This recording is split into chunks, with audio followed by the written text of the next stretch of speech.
Olá, queridos irmãos de Ideal Cristão, mais uma vez aqui estamos nos reunindo para juntos estudarmos mais 2 capítulos do livro Desobsessão, psicografia de Chico Xavier e Valdo Vieira, através desse espírito maravilhoso que é André Luiz. No nosso estudo passado, nós estudamos os capítulos que se referiam a consultas ao mentor espiritual da equipe da Desobsessão. E para darmos continuidade ao que se refere ao mentor da equipe, nós vamos estudar hoje o capítulo 54 e 55, que também se referem ao mentor.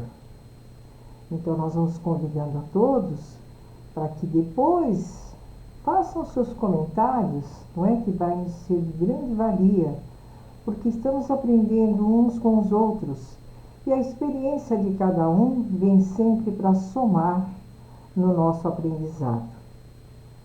Então, após as vibrações, no final do nosso estudo, fiquem à vontade para fazer perguntas. Caso nós não saibamos respondê-las, vamos buscar o conhecimento para respondê-las.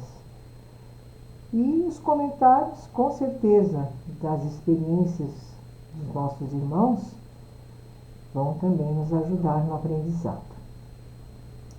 Mas agora, nós vamos fechar os nossos olhos para juntos em coração e pensamento rogarmos ao nosso Pai Celeste e ao nosso Mestre Jesus para que nos auxiliem em mais esta oportunidade de estudo. De todos os nossos irmãos que nos ouvem, que estão ligados conosco, possam receber as bênçãos do alto, a força, a coragem, para se conduzirem melhor, tanto na vida, quanto também nos trabalhos da seara do nosso Mestre Jesus. Senhor, certos estamos do acompanhamento da espiritualidade da luz e do amor, mas nos permita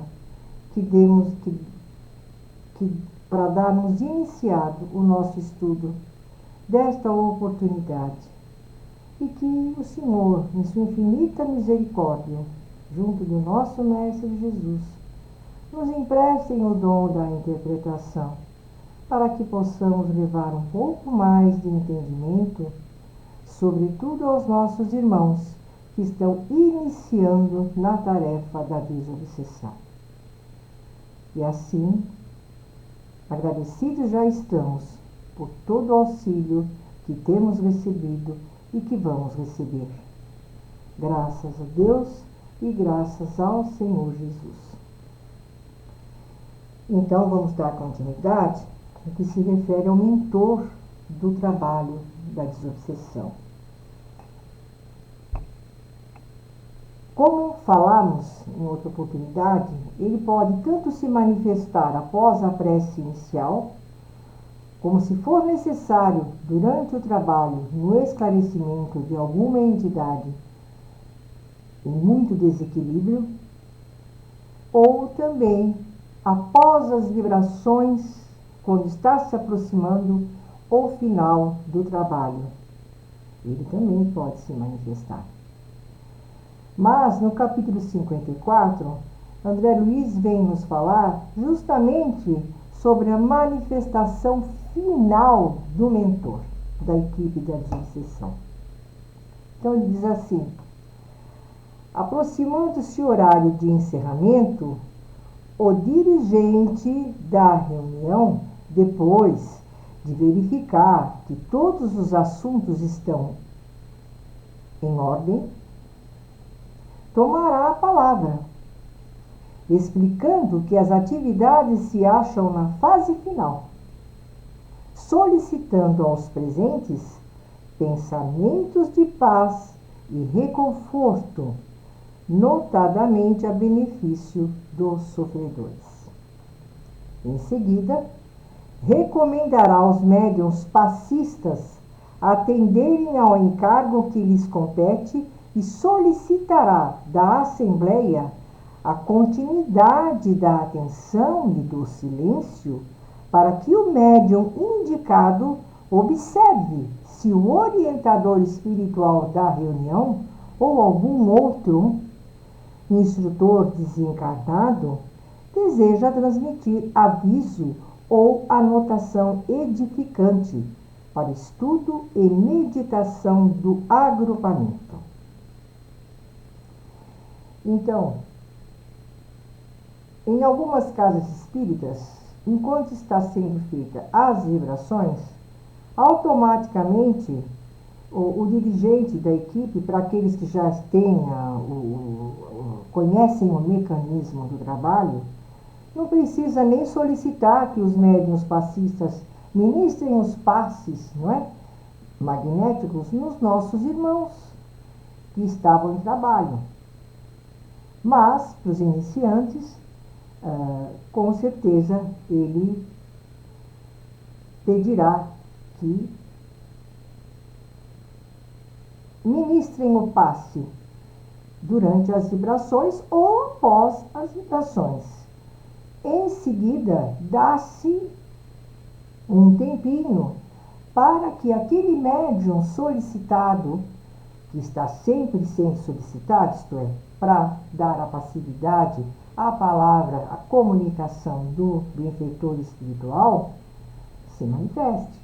Mas nem sempre o mentor espiritual se pronuncia.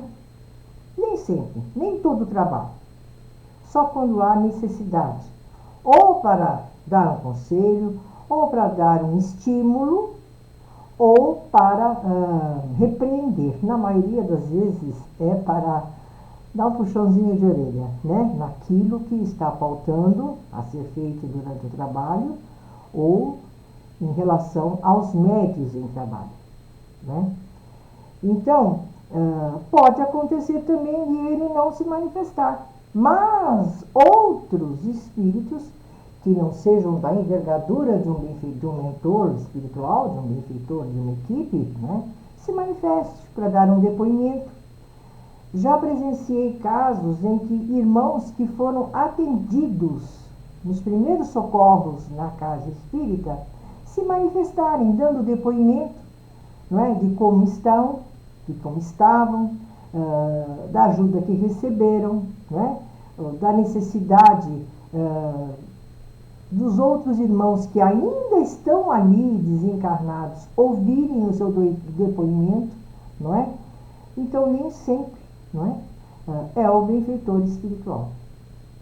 E tem trabalhos em que durante aquele tempo que o dirigente dá para aquele médium responsável pela manifestação do benfeitor, para que ele se manifeste, nem sempre tem ninguém. Então, logo em seguida, não é? O dirigente já faz o encerramento do trabalho. Dando continuidade, André Luiz diz: se a casa dispõe de aparelhos ou de um aparelho gravador, é importante que a máquina esteja convenientemente preparada e em condições de fixar a palavra provável do comunicante amigo. Mas a gente sabe que às vezes tem casas espíritas que são desprovidas de tudo praticamente, não é? E nem por isso o trabalho deixa de ser feito. Nem por isso os irmãos sofredores deixam de receber assistência, amor, esclarecimento, não é? Nem por isso. Mas, se a casa tem aparelhos como um gravador, um microfone, é muito importante, né, que se grave, né, ou que se coloque no microfone perto do médium que está dando a comunicação, para que todos possam ouvir plenamente aquilo que o benfeitor amigo está orientando, né, ou aconselhando, ou dando estímulo e assim por diante, né? Então, na hipótese de verificar que o orientador desencarnado não deseja trazer nenhum aviso ou instrução, o médium indicado dará ciência disso ao dirigente, a fim de que ele profira a prece final e em seguida declare encerrada a reunião, que foi o que nós acabamos de falar. O capítulo 55, ele se refere à gravação da mensagem. Por que é importante? Né? Inclusive, o microfone, o aparelho que grava também a mensagem do benfeitor, tem que estar, antes de iniciar o trabalho, em perfeito estado, para que no momento em que for usado, né, ele esteja tudo em ordem. Porque presenciei também casos que na hora que for gravar a mensagem do benfeitor, o aparelho não funcionou, o microfone não funcionou. O aparelho estava em ordem, mas o microfone não, né, para gravar, né? Então, os dois precisam estar checados antes do início do trabalho. Isso compete ao dirigente de trabalho, né? Então, ele fala que o diretor da reunião, se existe no grupo a possibilidade de gravação da mensagem final que possa servir na edificação comum, não se alheará do trabalho dessa natureza, conquanto designe esse ou aquele companheiro para auxiliá-lo. Às vezes o dirigente não pode estar presente, né? Ou se de repente o aparelho não está funcionando bem, e ele chama um outro componente da reunião para auxiliá-lo, para ver o que está acontecendo com o aparelho, mas aí se perde tempo, né? E é muito importante gravar a mensagem, porque naquele momento ali, todos estão ligados, ouvindo com respeito, com atenção, em silêncio, mas após isso, não durante o término, depois que terminar o trabalho, mas em outra oportunidade, todos ouçam novamente, que se esquece, né? Esquece do que foi falado. E é muito importante depois o dirigente falar sobre os tópicos, sobre aquilo que o mentor vem aconselhar, orientar, não é? Porque às vezes as pessoas não lembram, não é? No trabalho seguinte já esqueceram. Ou então, quando voltam para casa após o trabalho, também já não estão mais ligados naquilo, no que precisaria estar, né? Porque vão continuar trabalhando durante o sono físico, com certeza, né? Então, é importante que depois seja discutido, né, sobre aquilo que o mentor proferiu com o seu pensamento, suas palavras, né? Olha só, o que acabamos de falar agora há pouco. Responsabilizar-se-á diretamente pelo material de que os benfeitores espirituais se utilizarão, fazendo-se zelador atencioso do aparelho gravador e dos respectivos implementos, compreendendo que os serviços programados para cada reunião devem ser executados sem atropelos ou omissões. Foi o que falamos. O grupo ouvirá atenciosamente a palavra do comunicante amigo, seja ele o orientador da casa ou algum benfeitor recomendado por ele. Então, foi o que nós dissemos. Pode ser o mentor do trabalho, o mentor da casa espírita, ou alguém que ele indique para dar um depoimento, ou falar alguma coisa, ou dar um estímulo, ou dar até uma gratidão pela acolhida que teve naquele ambiente de luz, né?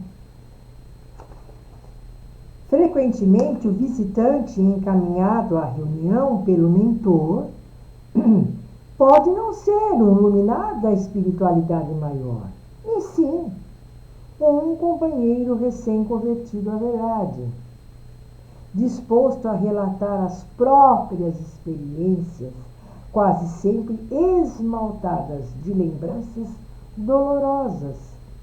Ocorrência essa que se verifica objetivando-se o conforto ou a edificação. Que foi que falamos também. De qualquer modo, a palavra do visitante espiritual, pelo médium, deve ser ouvida com respeito máximo, procurando-se nela, acima de qualquer preceito gramatical, o sentido, a lógica, a significação e a diretriz. Porque às vezes, fala, poxa, mas o mentor fala tão errado, né? Gramaticalmente se falando, né? Não está dizendo nada, gente. O que importa é a luz que ele tem, né? O que importa é a unidade em que ele se apresenta. O que importa é a diretriz que ele dá para a equipe. O que importa é a orientação que ele dá, o conselho que ele dá, o que precisa ser mudado, o que precisa continuar sendo feito, né? O puxão de orelha em relação à equipe de trabalho, né? Então precisa ter muito respeito. Por isso que é bom gravar a mensagem, porque depois pode se discutir sobre ela, porque às vezes é muito rápido, né? A comunicação, né? E também precisa do microfone, porque às vezes o benfeitor fala muito baixo, né? O médium fala baixo, não é? Então dificulta a audição dos companheiros, né? E não importa a forma como ele fala, o que importa é a luz, né? Às vezes aquele que ele manda se manifestar, que ele dá autorização para se manifestar através do médium, às vezes um espírito que não tem cultura nenhuma, não é? Que não tem estudo, não teve estudo, né? Então, isso não quer dizer nada, né? O que importa é o depoimento que ele vai dar, né? Então, nós temos que tomar atenção sobre esses tópicos que são muito importantes. E o que a gente percebe muitas das vezes é que esse tempo dado para manifestação ou consulta ao benfeitor espiritual não é feito em algumas casas espíritas. Isso é necessário, até para que o próprio dirigente possa coordenar melhor aquela equipe, né? De uma forma em que todos sejam úteis para a espiritualidade do bem e do amor. Então é bom que reflitarmos sobre isso e vamos continuar refletindo, né? Para que doravante possamos ouvir mais e interiorizar tudo quanto o benfeitor vem a nos esclarecer. E nós vamos finalizando, agradecendo a atenção de todos. Se tiver alguma pergunta, alguma coisa que eu possa esclarecer aos irmãos, nós estamos aqui com muita boa vontade e vamos procurar esclarecê-los. Nós agradecemos muito ao nosso Mestre Jesus, à espiritualidade, ao meu mentor querido, que sempre está me auxiliando, sobretudo nos meus momentos mais difíceis. E que Deus, nosso Pai, continue abençoando todos os lares que aqui estiveram ligados conosco. E que todos tenham coragem, forças e sustentação do alto para darem continuidade à tarefa que abraçaram. Graças a Deus e graças ao Senhor Jesus. Até uma próxima.